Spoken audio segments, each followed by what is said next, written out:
Okay, breaking this morning, Donald Trump has pardoned Rudy Giuliani and dozens of other political allies accused of backing the Republican efforts to overturn the results of the 2020 election. The U.S. government's pardon attorney posting this signed proclamation to social media overnight around 2 a.m. This morning. This went up, saying in part, "Let their healing begin." Global's Reggie Cicchini is in Washington and joins us for the very latest on this developing story. Reggie, what more can you tell us about this latest round of Trump pardons and the reaction to them?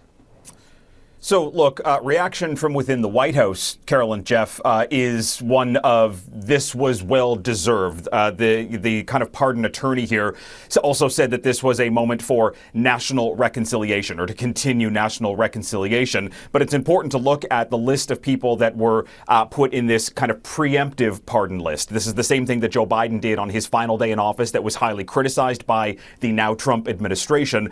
This is, as you mentioned, Rudy Giuliani, but it's Sidney Powell, it is Kenneth Chesebro, it is a variety of other conservative lawyers who actively worked with Donald Trump and with those in the Trump orbit to overturn the 2020 election and make baseless claims that there were fraudulent activities inside the 2020 election. But it's worth pointing out here that while this list of pardons includes 70 names, the vast majority of them are tied to Donald Trump here. None of them were charged with a federal crime. Some of them were accused of crimes, but no one was charged with.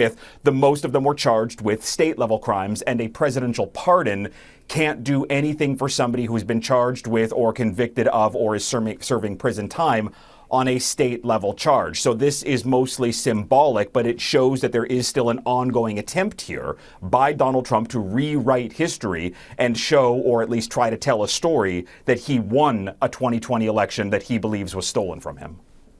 All right, Reggie, we're also hearing this morning that the U.S. government shutdown, which has, of course, impacted us here in Canada and those that have had travel plans that included the U.S., is close to ending after a record number of days. What more can you tell us about this? Right. And remember, close only counts in horseshoes. There is still one more vote that needs to go on Monday. Yesterday was a procedural vote to overcome a filibuster. It did that. The question here is, will Democrats continue to back Republicans in trying to reopen the government? And that's because it seems to be that Democrats blinked here. The government closed down because they wanted to see subsidies for health care insurance continue. And all Republicans offered them was a promise that that may go to a vote in a couple of weeks. That's essentially the same thing that was promised on day one. And there's a risk here that voters in America could see Democrats as the problem here and put ownership of the shutdown and all of the problems on Democrats. That vote is going to come on Monday, and there is likely going to be a lot of backroom and backdoor talking and deal making to ensure something happens here. If it doesn't, this is going to continue. First and foremost here, 1,500 flights have already been canceled by Monday morning, so the travel chaos is going to continue. This will then need to go to the House, guys. It will need to be voted on by House members. They're not back in Washington yet. They get 36 hours notice. So even if this passes the Senate on Monday, it will still be days before the government reopens.